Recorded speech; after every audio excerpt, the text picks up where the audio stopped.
this is Cindy Eiler, and thank you for being here. I want to talk about a subject that seems to come to me over and over for many years. Usually, it is mothers that somehow find me and drawn to me to talk to me about. Usually, it's their sons that they are concerned about, and they all share a very common theme. So they had their sons, and growing up, their sons were active, normal kids, played sports, went to school, typical kid, probably played an instrument, had friends, was sociable, and just did all the kid stuff that kids do.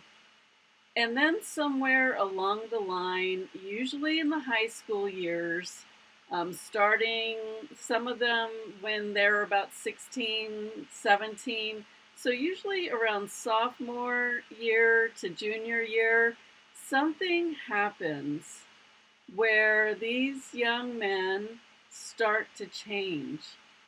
Somewhere along the way, they start distancing themselves in school.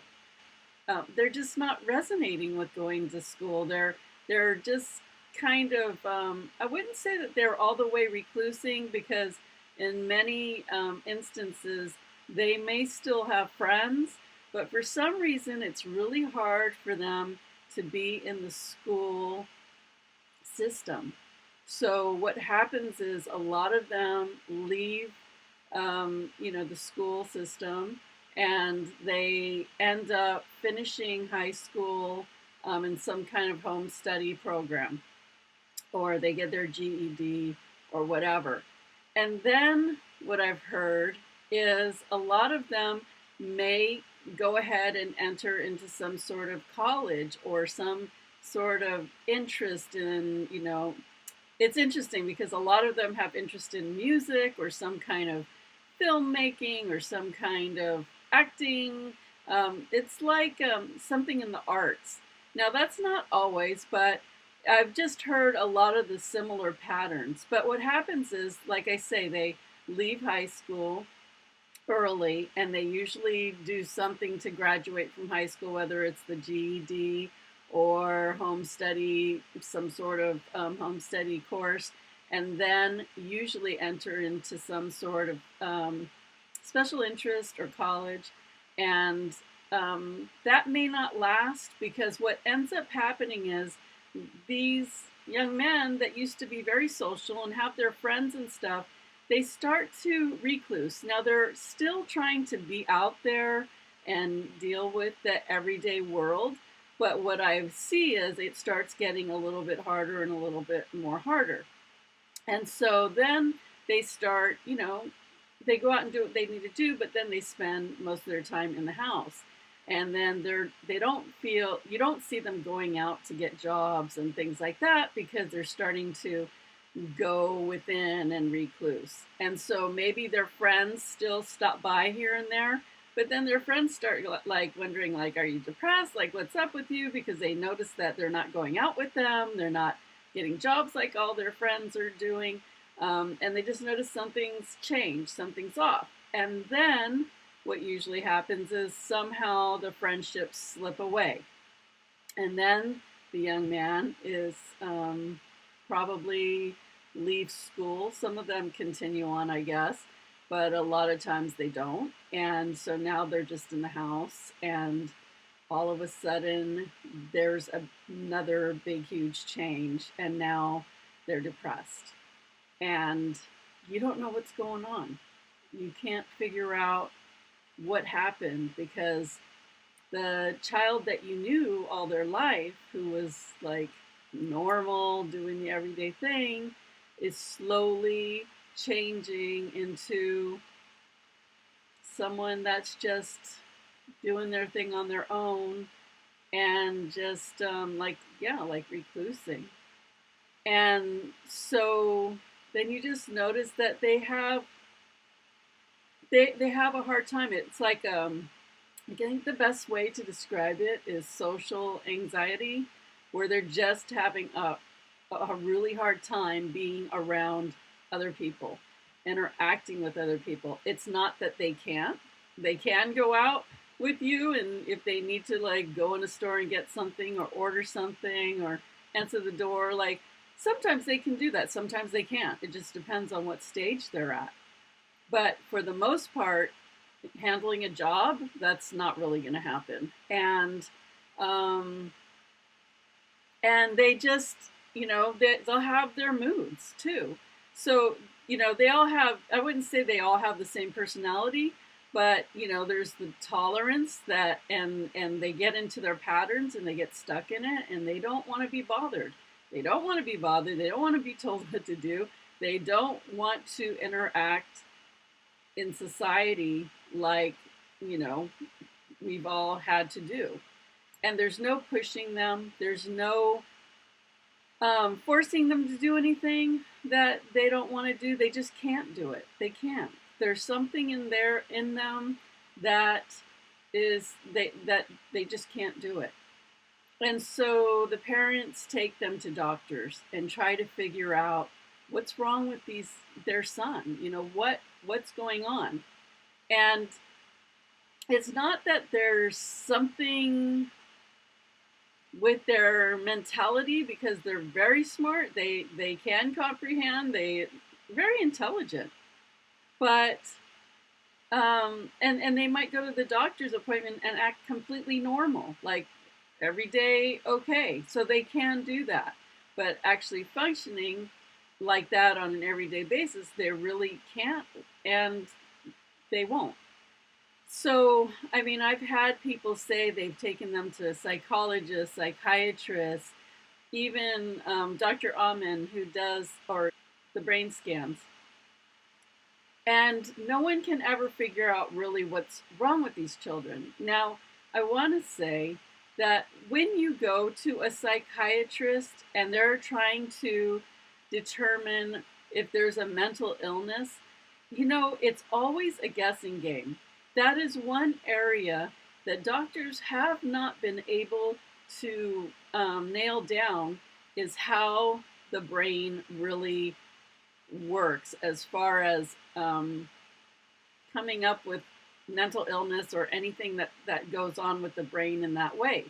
It's pretty much a guessing game. They have a book and they read through different symptoms and they try to classify whoever's in there into a category, and then they play the pharmaceutical game. So they'll start, because it's all a guessing game. They'll start prescribing meds. So that can be Prozac, that can be whatever it is. I'm not a expert on all the meds, but that is really scary when somebody is using you as a experiment. And it's not like they're using you as an experiment, but they don't know really what exactly is wrong with you. They try to categorize you, like label you, and then from there they just prescribe you prescription drugs and see how it works. And then if that works okay or it doesn't work okay, they might add other things in or change you up, whatever. But nobody ever gets better on prescription drugs. And I'm not downing prescription drugs. If it's helping somebody, that's great. But I've also seen it do some pretty not great things to people. Like Prozac, I know is highly addictive. And I have known somebody who took it, and somewhere along the way, they completely changed. Something happened to them. Like you wouldn't even recognize who this person was anymore because they act completely different than they used to. So I'm just saying, it is what it is. I would never tell you not to take prescription drugs or take them because everybody's different. And I'm sure that they help a lot of people. So going back to the subject, some of these boys don't want to take these drugs. They are like very headstrong. I think that's probably also a very commonality with them. They seem to be very headstrong and, like they know what they don't want and they know I don't even know if they know what they do want, but I know that they know what they don't want. And so some of them won't conform to that.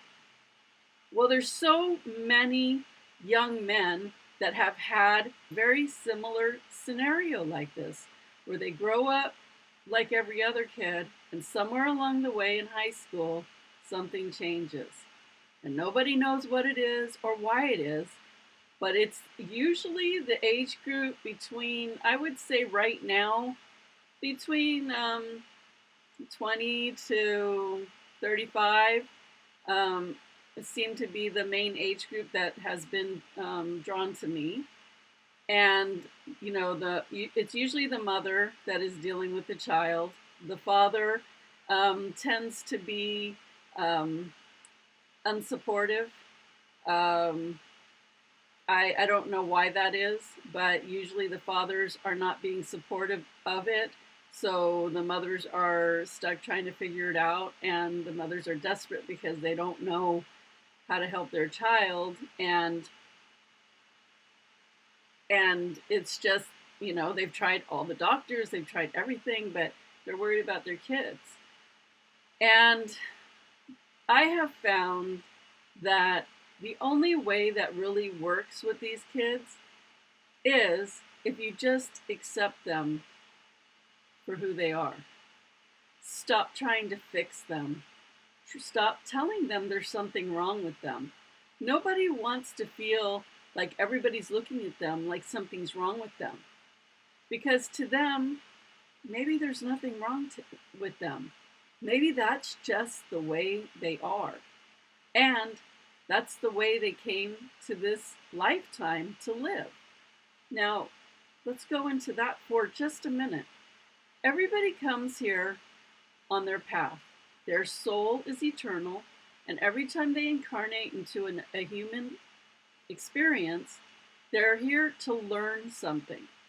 And we all pick our parents, we all pick whatever our path is going to be, and we don't remember all that stuff once we're human, but we know that we are coming here to work on something in particular. And what I find with these kids that are coming in like this is definitely there's a reason why they're coming in to do this. Everybody's here on their path. And these kids aren't here to conform. And more, as even with the new kids that are coming in, you hear about a lot of kids that are coming in with autism, or however, all of these things that they have been labeled. How about Down syndrome? And everybody thinks like, oh, this is mental illness and there's something wrong with these kids. How about if there's something right with these kids? So do you think that conforming and doing what everybody else thinks you should do is normal and what we should all do? Well, I have news for you, and I'm getting like total angel chills here. Everybody's here on their path, experiencing it as they came to experience. And just like any emotion, one emotion isn't better than the next emotion. They should all be looked at equally, although some emotions feel better than other emotions, of course. But they're all here to be experienced. You cannot put everybody into a mold and expect everybody to be exactly the same. And the new kids of our world are definitely not here to conform. And I will tell you, like in my generation growing up, if we asked our parents why we had to do something, and they'd say, because, we would go, okay, like just roll over and do whatever they say, okay? And now you say that if a kid says why, and you say because, they go, because why? And it better be a good, reasonable reason for them, or they're really just not going to do it. Kids are different now. We can't keep expecting kids to be the way we are, and we can't expect them to conform if it's not their truth. And nowadays, kids are so much more in their intuition, so much more into their um, psychic senses, whether they realize it or not. And they just aren't going to conform unless it's something that they agree with or believe in. They're not just going to roll over and say, okay, I'm going to do this because you said because. That's just not going to happen. So this is my advice to all of you. If you have kids or you have a child in this situation, is you have to learn to accept your child exactly how they are. You have to learn to accept your child and meet them where they are. If you're always trying to fix your kid or change your kid or make your child conform to what it is you think they need to conform to, you are changing your child to suit yourself, not to suit them. You are not giving them the freedom to be who they came here to be. What I have found is when you try to force one of these kids to do things that they don't want to do, that a lot of times they're just not going to do it no matter how much you try to force it. So what happens is you become frustrated and they start resenting you. They start hating you. They start not trusting you. They don't want to have anything to do with you. So if you keep trying to push on your child and notice that they're pushing up against you, if you keep it up, you're going to start distancing yourself further and further away from your child. Listen to your kids. If there's something that they don't want to do, you cannot force them to do that. Now, again, this might be really hard for you to hear or want to understand because in our generation, we did what we were told, plain and simple. And I'm not going to say that was right or that was wrong. But I'll tell you that in this new generation, whether it's right or wrong, they're not going to do it. For the most part, you might have one that does. And I'd say, well, good for you or maybe not good for you. I don't know. I'm not judging it. But if you have a child like the ones I'm talking about, no amount of pushing and forcing is going to make it happen. And at some point, you've got to look at yourself and ask yourself, why are you trying so hard to make this person be what they can't or will not be? Because maybe that's your own stuff that you need to look at, that you need to resolve within yourself.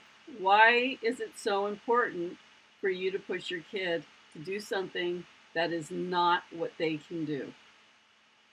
It really baffles me, this whole mental illness thing. Okay, I just want to point out a few things. Like, look at Down syndrome people. Do they honestly, they look like the happiest people I could ever meet. They look at peace. When you look at them, they've got a beautiful energy. They're usually they're very innocent looking and they have a glow to them, and they're always happy. It's like, you're gonna label that as something's wrong with them? They look happier than most people I've ever seen. I guess that's not really anything that looks bad to me. Autism. They don't talk. Well, maybe they're tapped into their intuition. Maybe they don't need to speak to get messages across. If you have a child with autism, speak to them mind to mind. This is not advanced technology. Back in the ancient days, people were communicating without necessarily having to speak. And you know what? There's many times that you, whoever I'm talking to, you're communicating without speaking that you may not even realize. I can walk in a room and get a sense of the energy of everyone in there. I don't have to talk to them to know what they're like. And actually, you can do that too. And I'm sure there's been times that you said, I don't know what it is about that person, but they seem so awesome. Or I don't know what it is about that person, but they give me the creeps and I don't want to be around them. That's called your intuition. Okay, that's picking up on the energy. So with autism, you can communicate fine by just communicating with telepathy or speaking through the mind. You don't have to use your voice to communicate. So there's something wrong with someone because they don't want to speak. I'd really, rethink all of this mental illness stuff. What? Because they're not conforming like the rest of society, they're mentally ill? Now, I want to talk about other things as far as mental illness. I don't even want to call it, because to me, it isn't mental illness.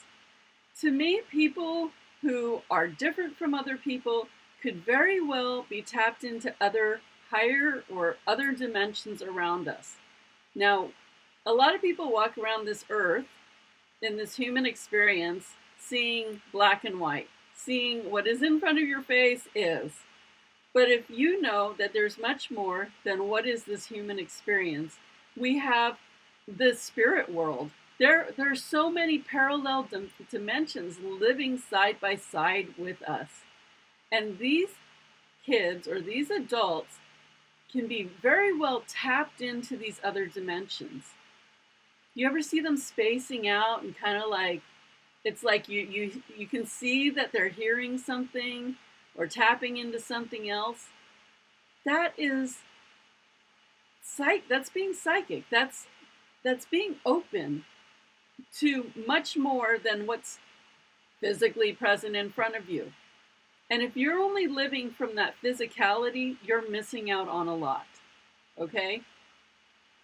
So perhaps it is that they are multi-dimensional beings and they're tapped into many dimensions or other parallels. Doesn't mean that they're mentally ill. That means that they're more encompassing than most people are.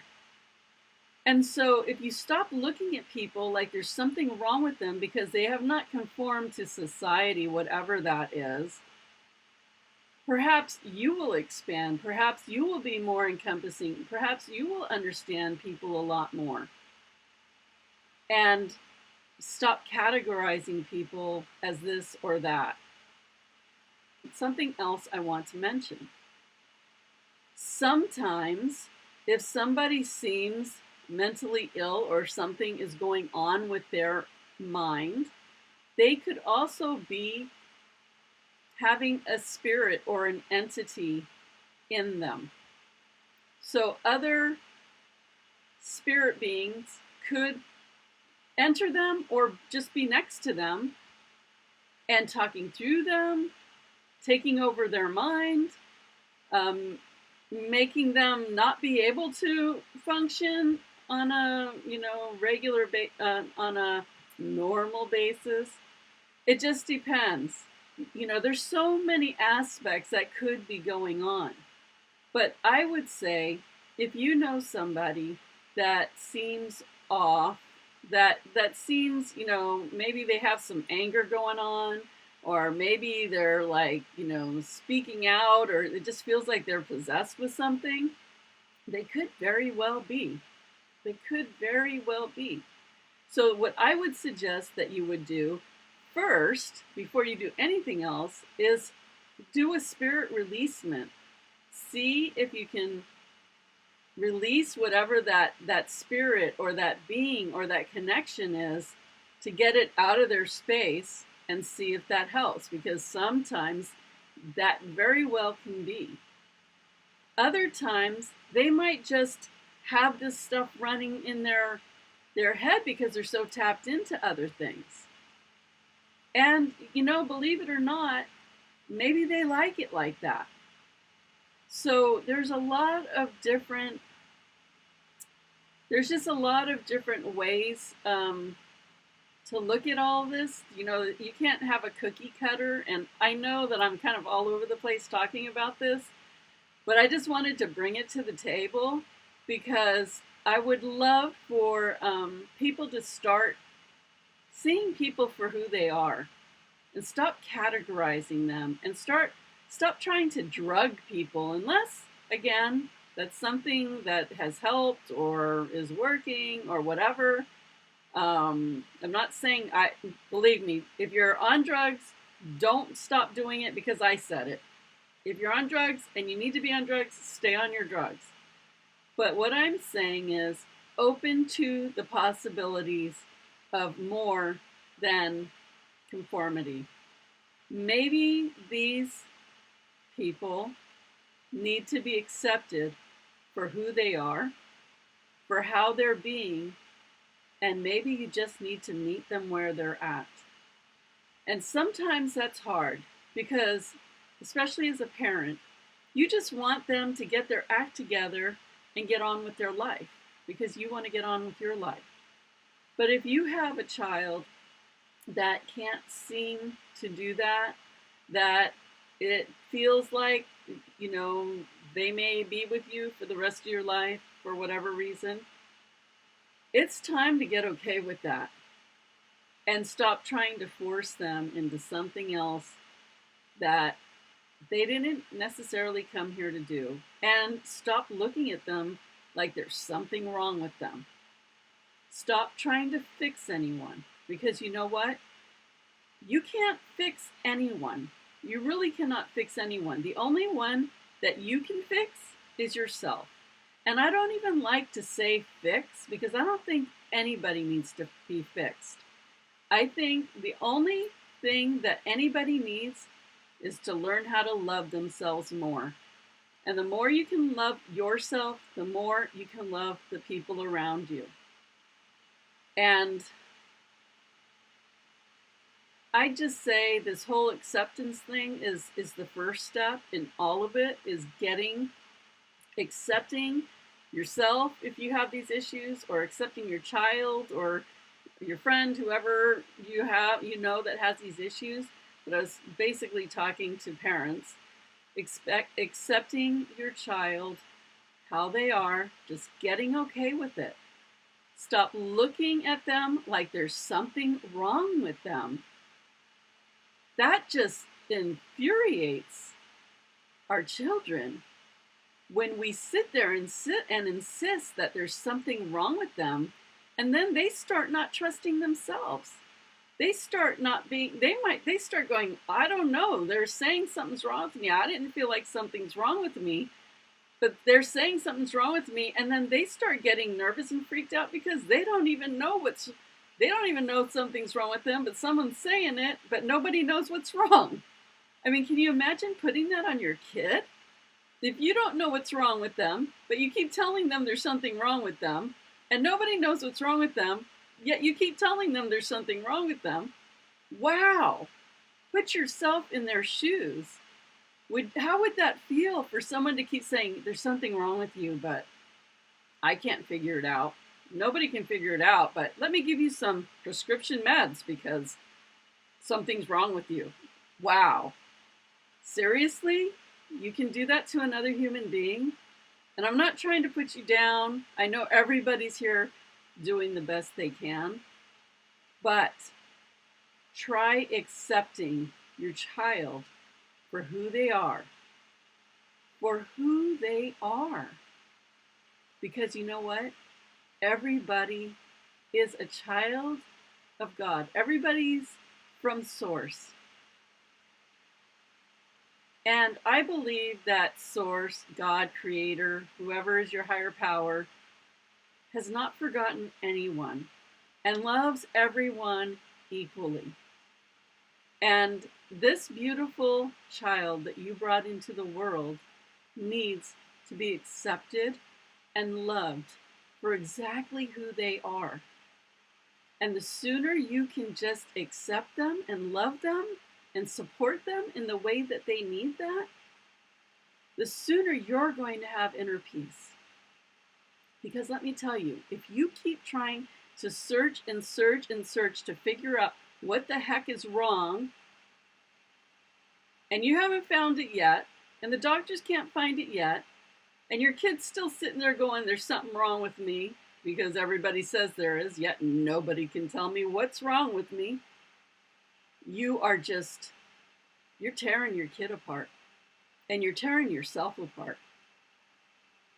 How about accepting your child for who they are, exactly where they are, and supporting them the best that you can? Everybody is different. Everybody has special needs. Everyone is unique. And it's okay if your child isn't like, the other 75%. I don't know what the percentage is. It's okay. Love that child. You're going to get a lot further if you love that child than if you keep telling them that there's something wrong with them and never figuring out what that is. I really don't even know where to go from here. I just wanted to throw this out there. I do light activation healing sessions, and in my sessions, I can go in and read energy and see what's going on with people. Even if the person can't communicate, I can go in and find out what's going on with them. I can talk to them. I can talk to their spirit. I can get in there and see what's happening.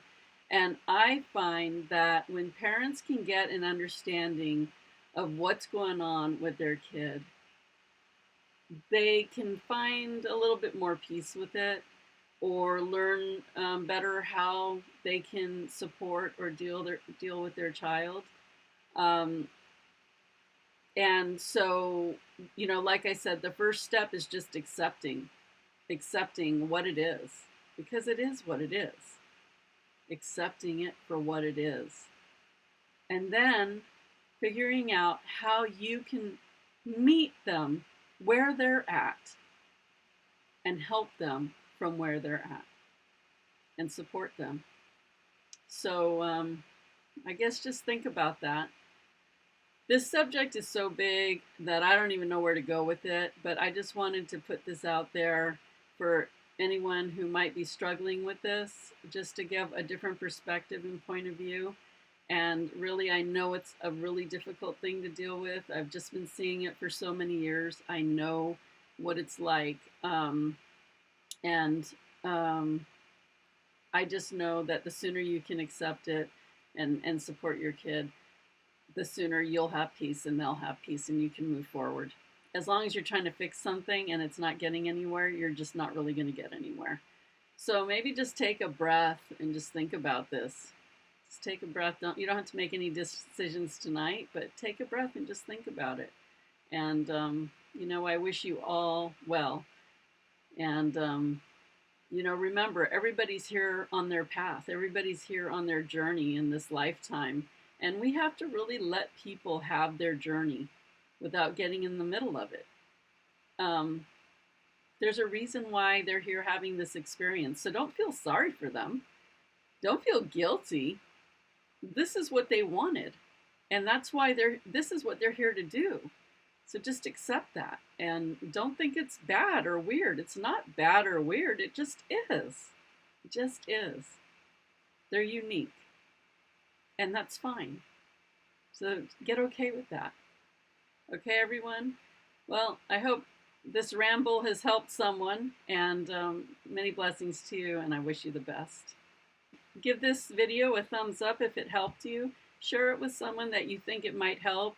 And remember to subscribe to my YouTube channel to get my regular updates as I put out new videos. Oh, and go to my website at www.cindyeiler.com and sign up for my free newsletters and updates. Okay, everybody, signing out. See you later.